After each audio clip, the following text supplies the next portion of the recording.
पाकिस्तान में सत्ता, सेना और संविधान तीनों की लड़ाई इस समय ऐसे मोड़ पर पहुंच चुकी है जहां बड़ा खेल चल रहा है। एक तरफ पाकिस्तान के army chief field marshal Asim Munir है, जो खुद को देश का पहला चीफ ऑफ डिफेंस फोर्स यानी CDF बनाने के बेहद करीब देख रहे हैं।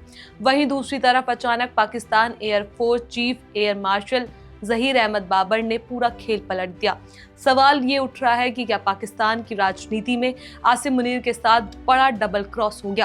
क्या वाकई एयरफोर्स चीफ ने सीधा दावत ठोककर मुनीर की कुर्सी को हिलाने की कोशिश कर दी? इसी मुद्दे पर बात करेंगे हम आज इस वीडियो में। नमस्कार, मैं हूं चेष्टा नागर, आप देख रहे हैं द हिंदी टॉप। पाकिस्तान में सेना और सत्ता की राजनीति कभी आसान नहीं रही, लेकिन इस बार मामला पूरी तरह उलझ चुका है। फील्ड मार्शल आसिम मुनीर को पाकिस्तान का पहला चीफ ऑफ डिफेंस फोर्स यानी CDF बनाने की तैयारी पहले ही चल रही थी। इस पद को खास उनके लिए बनाया गया, यानी चारों सेना विंग्स की कमान एक सुपर बॉस के हाथ में देने की सोच। कहा गया कि संविधान संशोधन इसलिए हुआ ताकि मुनीर को फील्ड मार्शल बनाने का रास्ता साफ हो सके और फिर CDF बनाकर उन्हें देश की सबसे मजबूत कुर्सी मिल जाए। लेकिन जैसे ही सब कुछ मुनीर के पक्ष में दिख रहा था, तभी Pakistan air force chief air marshal Zaheer Ahmed Babar खुद मैदान में उतर आए।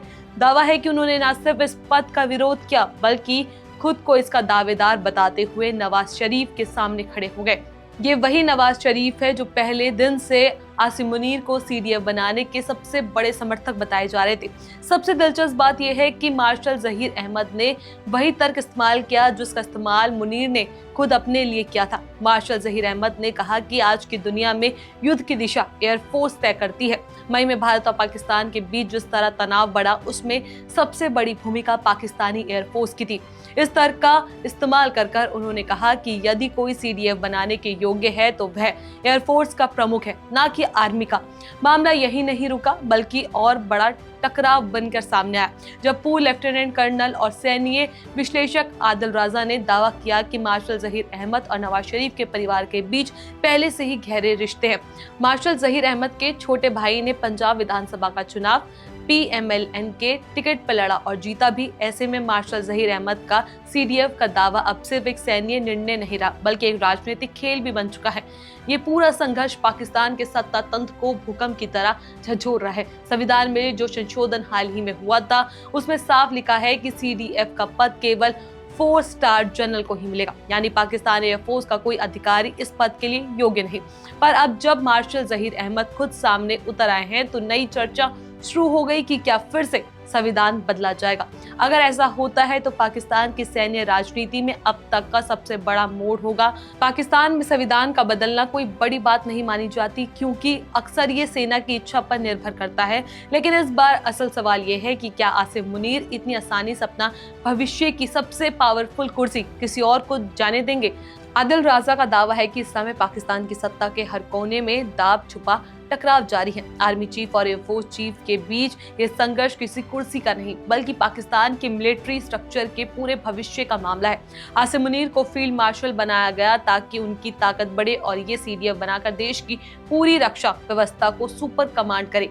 पर अब मार्शल जहीर अहमद का ये विरोध और खुद को दावेदार बनाना एक तरफ का डबल क्रॉस माना जा रहा है। अब सभी की नजर नवाज शरीफ पर है। ये कैसे चुनेंगे, किसको चुनेंगे, आसिम मुनीर को, या जिनकी वजह से सेना के कई फैसले उन्हीं के इशारों पर चल रहे हैं, या फिर जहीर अहमद बाबर, जिनके परिवार के साथ उनके पहले से संबंध है और जिन्हें पाकिस्तान की राजनीति में उनके प्रभाव को बढ़ावा दिया है। तो पाकिस्तान में आर्मी, एयरफोर्स और राजनीति तीनों के बीच चल रहा ये टकराव आने वाले समय में कई बड़े बदलाव लेकर आ सकता है। सवाल ये नहीं है कि CDF कौन बनेगा, असली सवाल ये है कि क्या पाकिस्तान की सैन्य राजनीति में दुगना खेल, डबल क्रॉस और छिपा दबाव आने वाले समय में देश को और अस्थिर करेगा? क्या आसिम मुनीर अपने बढ़ती ताकत बरकरार रख पाएंगे, या फिर एयरफोर्स चीफ नया फैसला लिख देगा? आने वाले कुछ हफ्तों में पाकिस्तान की राजनीति के लिए ऐतिहासिक साबित होने वाला है। इस खबर को लेकर आपका क्या कुछ कहना है? अपनी राय हमें नीचे कमेंट बॉक्स में जरूर बताएं। ऐसी और भी वीडियोस के लिए आप हमारे चैनल द हिंदी टॉप को सब्सक्राइब कर लें। इसके अलावा आप हमें X, Facebook और Instagram पर भी फॉलो कर सकते हैं।